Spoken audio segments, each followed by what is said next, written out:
क्या आपको पता है हमारे भारत में एक 73 साल की एक बुजुर्ग महिला है जिनका पास 11 से ज़्यादा वाहनों के लाइसेंस हैं। चौंक गए ना आप?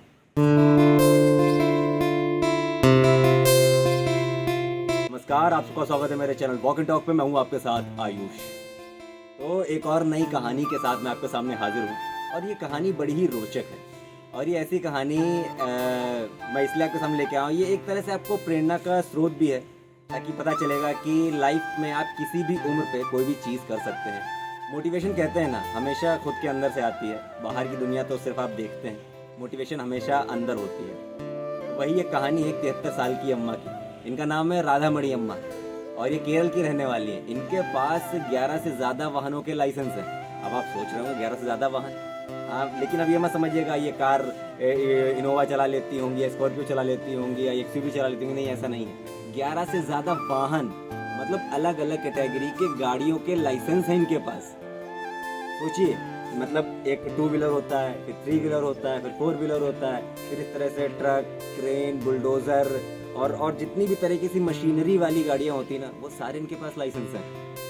73 साल की उम्र में इतना बड़ा कारनामा उन्होंने कर दिखाया है और ये सिर्फ और सिर्फ हुआ है उनके पति की बदौलत। जी हाँ, चलिए आपको शुरू से शुरू करते हैं। बात है 1980 की, जब इनके पति जो हैं 1970 के दशक में इनके पति एक केरल में ही एक ड्राइविंग स्कूल चलाते थे, जहाँ पे वो सभी लोगों को ड्राइविंग सिखाया करते थे। और उनके पति ने ही अपनी वाइफ को, यानी इन राधामणि अम्मा को कहते हैं ना, प्रेरणा दी कि आपको भी गाड़ी सीखनी चाहिए, आप भी एक, कहते हैं ना, एक समाज का हिस्सा है, महिला पुरुष, उसके तरह उन्होंने देखते हुए उन्होंने कहा कि आपको भी सारी चीज़ सीखनी चाहिए। तो 1980 में पहली बार राधामणि अम्मा ने अपना लाइसेंस हासिल किया 4 व्हीलर का। फिर ये कहानी यहीं पे नहीं रुकी, फिर धीरे धीरे वो और चीज़ों में लाइसेंस लेती गई। फिर एक वक्त ऐसा आया जब इनके पति की डेथ हो गई। अब जितना भी दारोमदार था वो सारे इनके कंधों पर आ गया। इनके 2 बेटे हैं और इनकी बहू भी है, इनके पोते भी हैं, और उन्हीं के साथ ही अपना ड्राइविंग स्कूल चलाती है। अब इनको उसी वक्त जब इनको ड्राइविंग स्कूल अपना हासिल करना पड़ा और संभालना पड़ा और आगे लेके जाना पड़ा, तो उसमें इनके सामने बड़ी चुनौती ये थी कि इन्हें कई सारी गाड़ियों के इनको लाइसेंस हासिल करना है।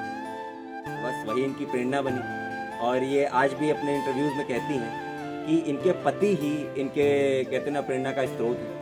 कि उनको ही ये सोचती हैं, जब भी उनसे इनको प्रेरणा आती है कि ये जो काम कर रही हैं ड्राइविंग सिखाने का, ये आगे करती रहें। और ये चाहती भी हैं कि ज़्यादा से ज़्यादा इस काम में महिलाओं को भी आगे आना चाहिए, वो भी समाज का हिस्सा है और उन्हें भी समाज में बढ़ चढ़ कर हिस्सा लेना चाहिए। तो ये थी उन राधामणि अम्मा की कहानी जो मैंने बताई। और अब आप खुद सोचिए, एक 73 साल की महिला, जिस वक्त पे उनको घर बैठ के खाना चाहिए, आराम करना चाहिए, उनके बच्चे उनको पालन करना चाहिए, लेकिन नहीं, वो यहाँ पे रुकी नहीं है। वो आज भी अपने खुद के दम पे काम कर रही हैं और आगे बढ़ रही हैं। और इसीलिए इनको अगर बुलडोज़र दादी कहा जाए तो कम नहीं होगा। तो ये थी उन बुलडोज़र दादी की कहानी जो मैंने बताया। अगर आप यूपी में रहते हैं तो और भी कई तरह के बुलडोज़र हैं, मध्य प्रदेश में रहते हैं तो बुलडोज़र की कहानियाँ बड़ी सारी चल रही हैं, पता होगा आपको। लेकिन खैर, ये थी उन बुलडोज़र दादी की कहानी। कैसी लगी मेरी कहानी ज़रूर कमेंट करिएगा, लाइक करिएगा, ज़्यादा से ज़्यादा इस वीडियो को शेयर करिएगा और मेरे चैनल को ज़्यादा से ज़्यादा सब्सक्राइब करिएगा। तब तक के लिए बहुत बहुत धन्यवाद।